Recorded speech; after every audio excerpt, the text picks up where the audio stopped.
দুনিয়াতে কেউ আপন হয় না। যে বউ আপন 2 ঘন্টা আপন থাকেতে 4 ঘন্টা ঝগড়া করে, আছে না নেই?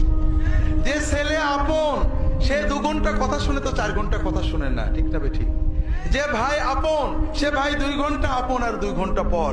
যে বাবা আপন, যে সবচেয়ে আপন মা আপন, সেও দেখা যাচ্ছে আরেক ভাইয়ের কথা শুনে পর হয়ে যায়, হয় না? হয় না হাজেরিন?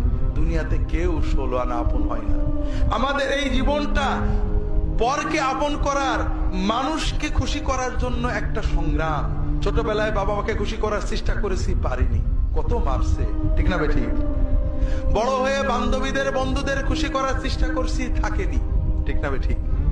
বিয়ে করে বউকে স্বামীকে খুশি করার চেষ্টা করেছি, 16 আনা কখনোই হয়নি। একজনই আছেন যাকে আপন করলে তিনি কখনো পর হন না। তিনি কে? আল্লাহকে আপন করতে পারলে সব সময় আল্লাহকে সাথে পাবেন।